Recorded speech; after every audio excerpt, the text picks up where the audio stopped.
प्यारे देशवासियों, नमस्कार।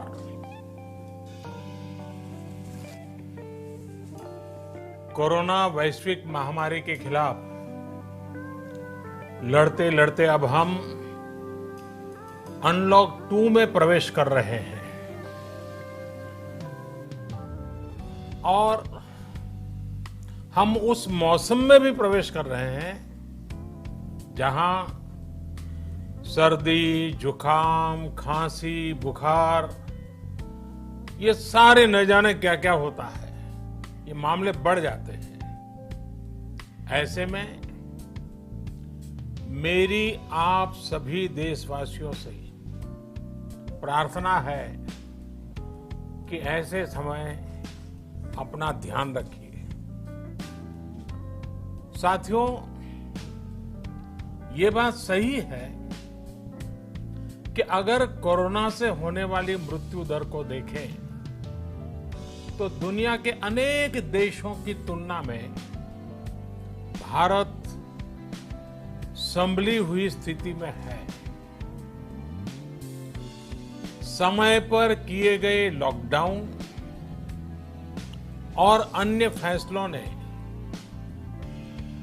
भारत में लाखों लोगों का जीवन बचाया है, लेकिन हम ये भी देख रहे हैं कि जब से देश में अनलॉक 1 हुआ है,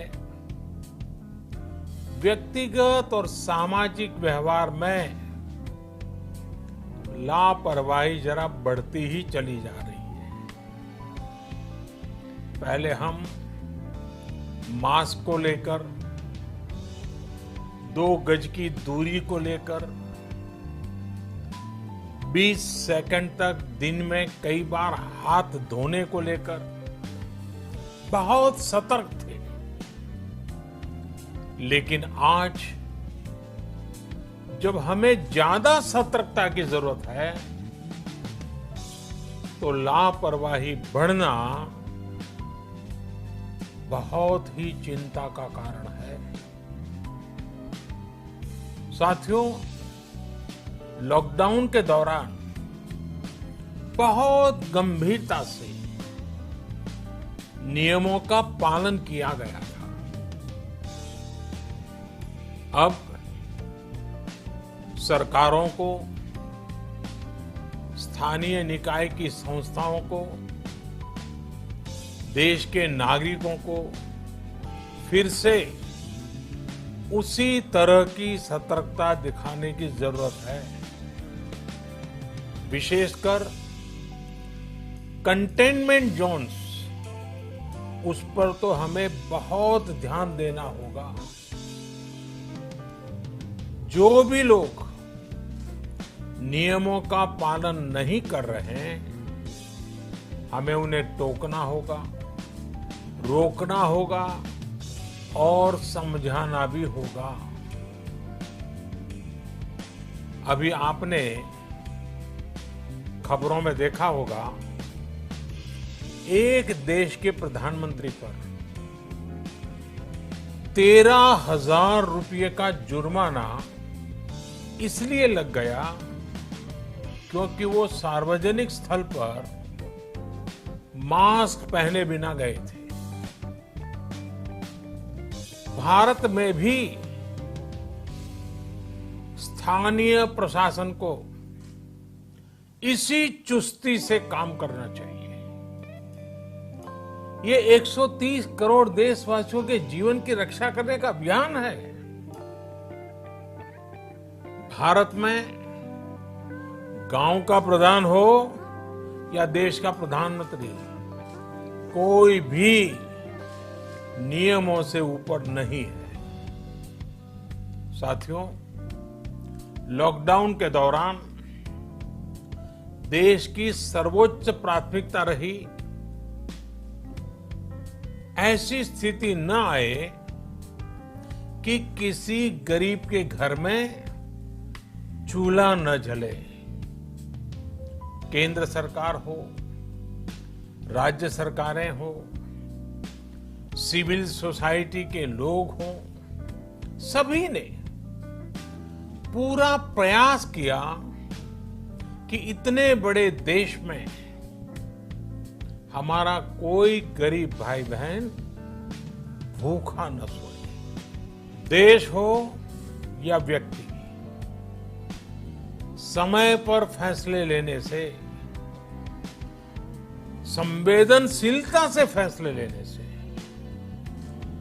किसी भी संकट का मुकाबला करने की शक्ति अनेक गुना बढ़ जाती है। इसलिए लॉकडाउन होते ही सरकार प्रधानमंत्री गरीब कल्याण योजना लेकर आई।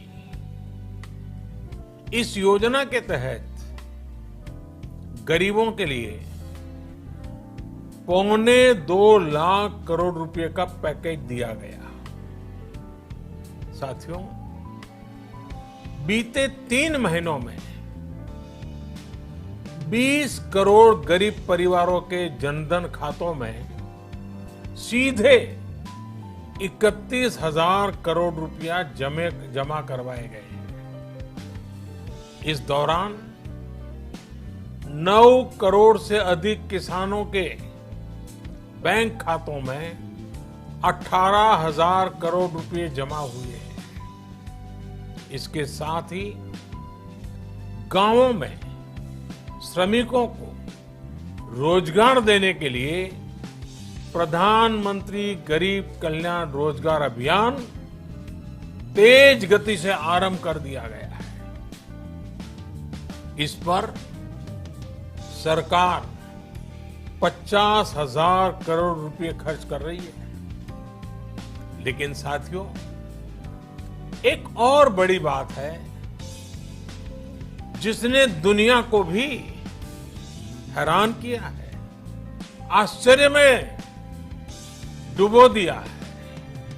वो ये कि कोरोना से लड़ते हुए भारत में 80 करोड़ से ज्यादा लोगों को 3 महीने का राशन, यानी परिवार के हर सदस्य को 5 किलो गेहूं या चावल मुफ्त दिया गया।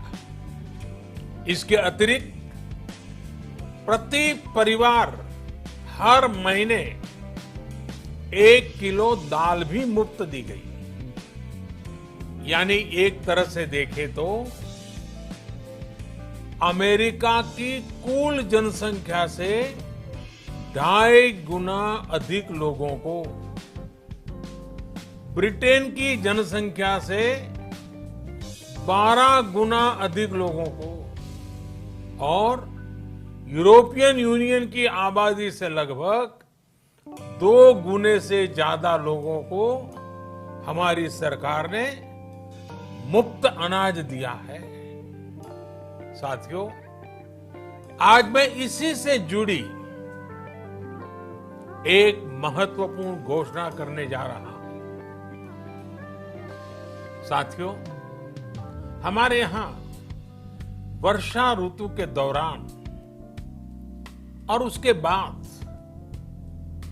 मुख्य तौर पर कृषि क्षेत्र में, एग्रीकल्चर सेक्टर में ही ज्यादा काम होता है। अन्य दूसरे सेक्टरों में थोड़ी सुस्ती रहती है। जुलाई से धीरे धीरे त्योहारों का भी माहौल बनने लगता है।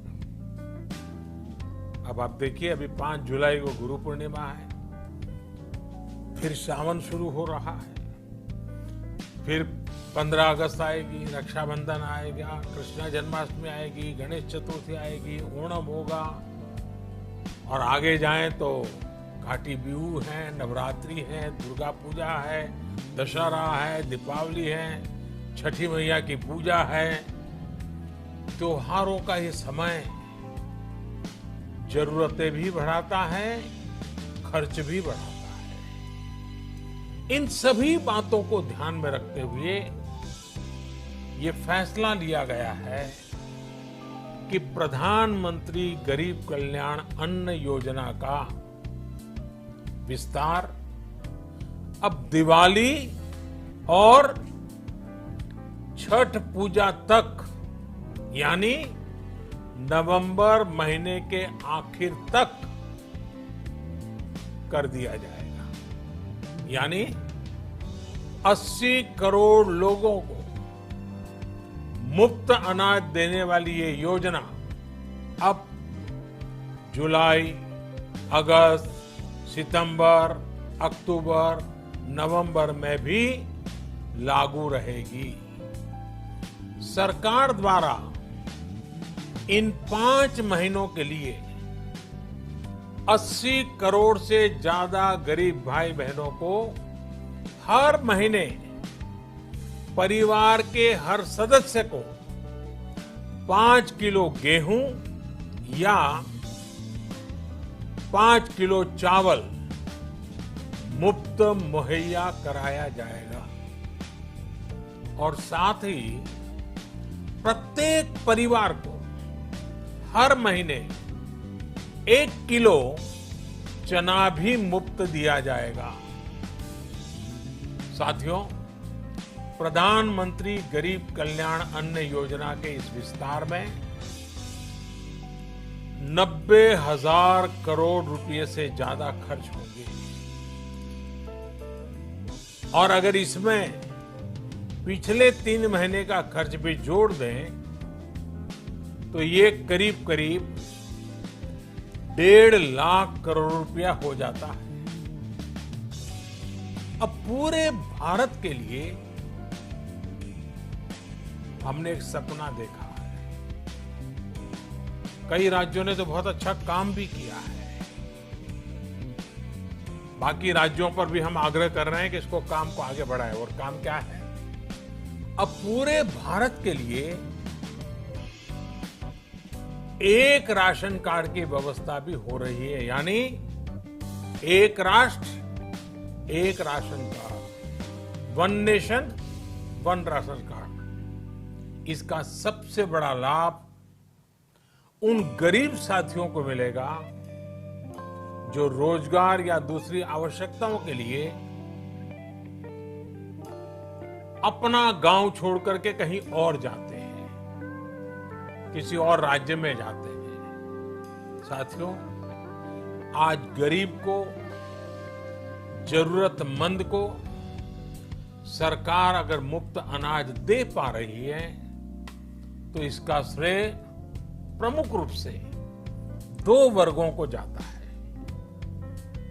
पहला, हमारे देश के मेहनती किसान, हमारे अन्नदाता, और दूसरा हमारे देश के ईमानदार टैक्स पेयर।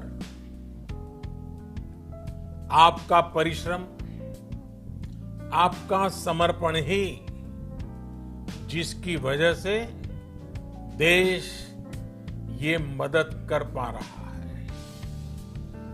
आपने देश का अन्न भंडार भरा है, इसलिए आज गरीब का, श्रमिक का चूल्हा जल रहा है। आपने ईमानदारी से टैक्स भरा है, अपना दायित्व निभाया है, इसलिए आज देश का गरीब इतने बड़े संकट से मुकाबला कर पा रहा है।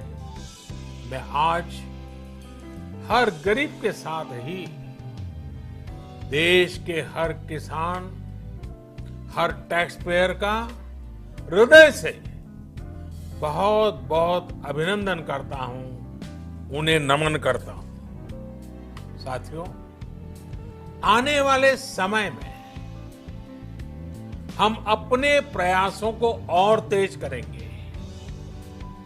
हम गरीब, पीड़ित, शोषित, वंचित हर किसी को सशक्त करने के लिए निरंतर काम करेंगे।